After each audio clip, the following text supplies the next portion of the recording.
Assalamu alaikum. Today we are going to continue our lecture about Francis Bacon's essays, and that is one essay we are considering, that is of truth. And today we are going to consider its second line. Certainly there will be that delight in giddiness and count it a bondage to fix a belief, affecting free will in thinking as well as in acting. So we will bifurcate this complete sentence. Bacon is saying we are going to start by examining Bacon's use of term giddiness. Certainly, there will be that delight in giddiness. Delight means that enjoyment, happiness. You feel enjoyment in certain things, in certain thing. What is that? That is here it is giddiness. And giddiness means lightness, instability, and a lack of seriousness. Here, if we see some people enjoy being dizzy or unsettled or uncertain, and they feel enjoyment in it. They feel comfortability in it. And count it to a bondage, count it a bondage to fix a belief. And they enjoy intellectual instability and prefer constantly changing their opinion, thinking that committing to a belief restricts their mental freedom. It means they feel trapped if they are forced to stick to a firm belief. Let's suppose we take an example here. A student might keep changing his answer in a debate or quiz, thinking, I want to keep my opinions open. But this prevents him from committing to a strong argument. So there are such kind of people who don't restrict themselves to one belief because it stops them to adhere to a certain argument, right? So if you see next one, affecting free will in thinking as well as in acting, it means that when they adhere themselves to one certain belief and they don't change it, it affects two things: their free will in thinking as well as in acting. It means their thinking and their actions, they both are affected, and they feel that they are not free in their thinking as well as in their actions. So what they want to exercise freedom not only in what they do but also in what they think. They resist intellectual constraints. They don't like intellectual constraints or intellectual bondage. This means they avoid being bound by reason, evidence, or disciplined thinking. They don't want to discipline themselves. They believe that following logic or committing to a truth limits their mental freedom. But in reality, it is a way of evading responsibility for their beliefs. They don't want to take the responsibility of beliefs they follow or they keep or they adhere to.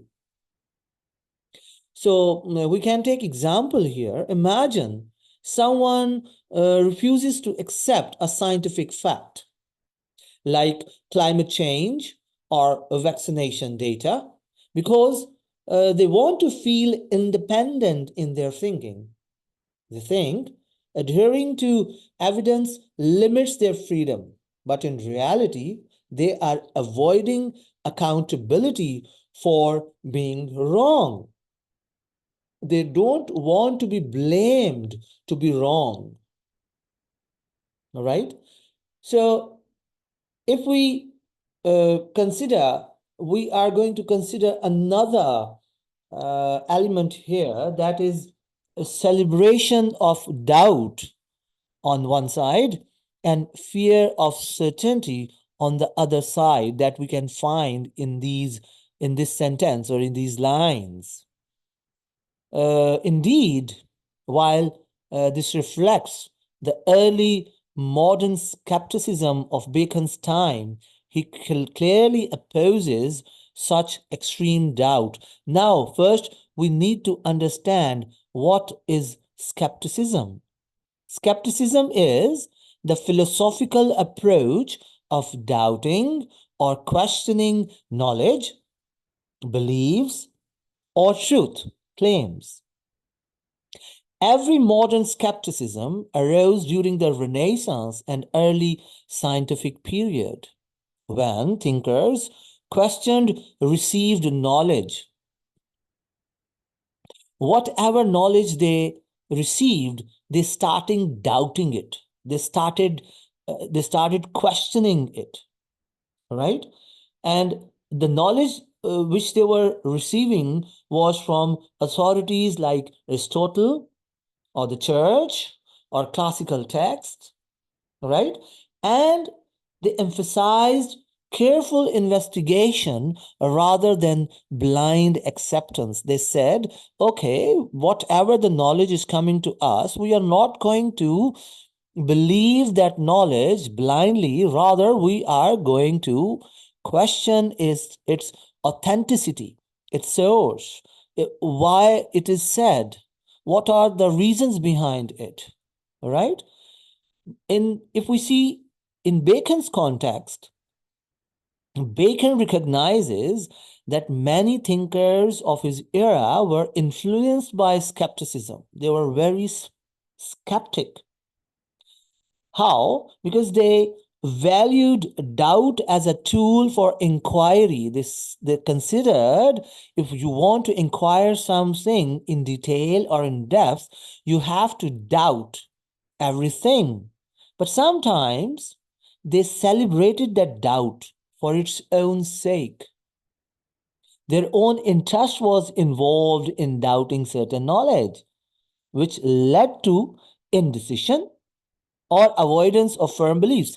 What happened? That they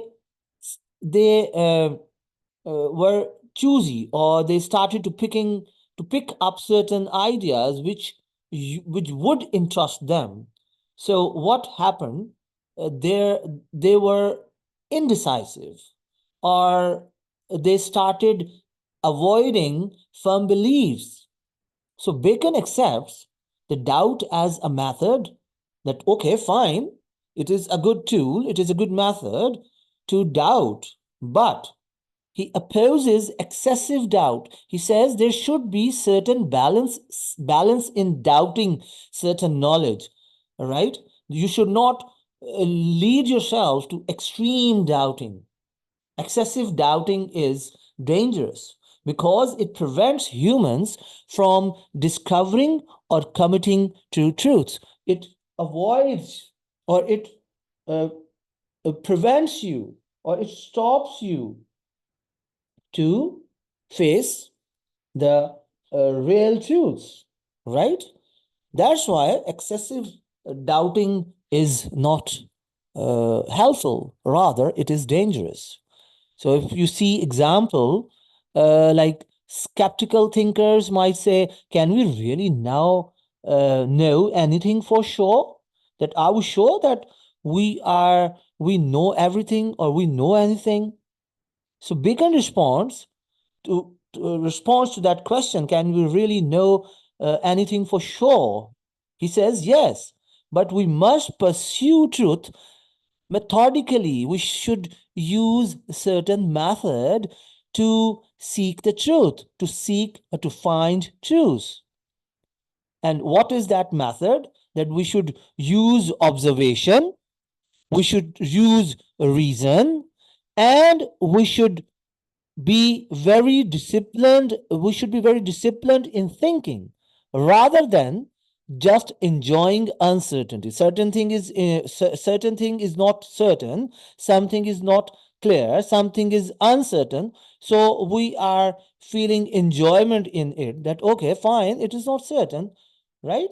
So that should not be the case. If we consider modern example, a person reading multiple news sources but refusing to accept verified facts. He's not ready to accept facts which are verified by different sources, and he thinks that I can't be sure about anything. Demonstrates skepticism turned into indecision or indecisiveness, that you are doubting certain thing to that limit that you think that nothing is confirmed, nothing is uh, sure, right? So another point that we should focus on it is that we have to notice how Bacon connects this idea to human behavior, how humans behave. We avoid firm beliefs, and by avoiding firm beliefs, people think they are exercising free will. But in reality, they are merely evading commitment. They don't want to show their commitment to certain reality, to certain fact, right? So Bacon emphasizes that the pursuit of truth requires discipline and responsibility. You have to be very disciplined, and whatever you find, you have to take the responsibility of that.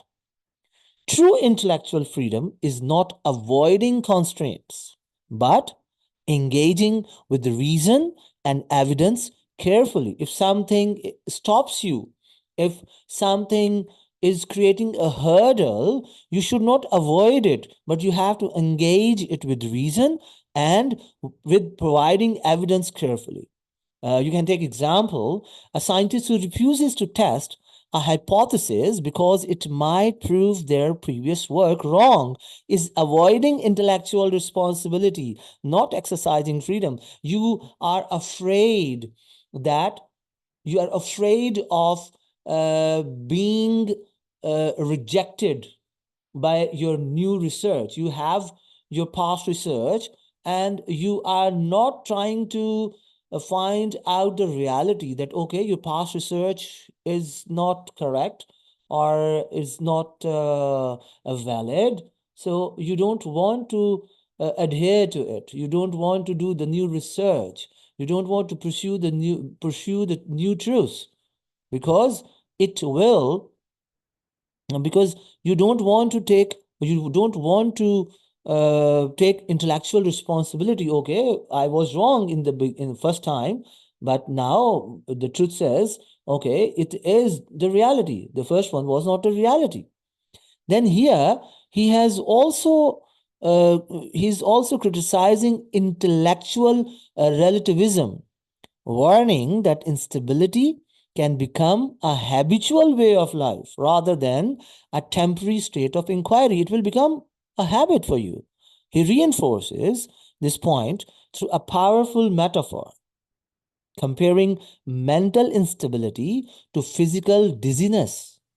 He said, see, that here he is using a metaphor, and it vividly illustrates how the mind can be seduced by novelty and uncertainty. Mind can be can go towards wrong direction, right? Because of novelty and uncertainty. For example, someone constantly switching political opinions every week simply because he enjoys debating, and it reflects mental dizziness rather than serious reasoning, that you are not interested in a serious reasoning, rather you enjoy dizziness, you enjoy uncertainty, right? And in this line, in this whole sentence, there is a hidden idea, and it also has contemporary relevance. What is it? It is that some individuals prefer confusion because it removes accountability. You will see around you on your social media that there are certain people who always enjoy creating confusion in the minds of people, right? And they do it deliberately because they don't want to take the responsibility, right? So avoiding from positions may feel like freedom. You think that, okay, you are not taking one strong stance, so it keeps you free. No, it is not the truth. What is it? Basically, it is actually you are escaping for responsibility. And it's a warning that resonates even today, when many people resist taking clear stances to avoid the discipline that that truth demands. You can take example of Taliban, like in Pakistan, even certain people think that, okay, they are innocent, or they uh, they they are correct what they are doing, right? But we have to take a firm decision that no, it is not the case. We have to fight them. So we can take another example, that on social media users who refuse to commit to a stance on ethical or scientific issues because they may feel open-minded, but they are actually avoiding responsibility for the beliefs. I hope you have understood, and stay tuned to the lecture, and inshallah, tomorrow we'll continue from the same point.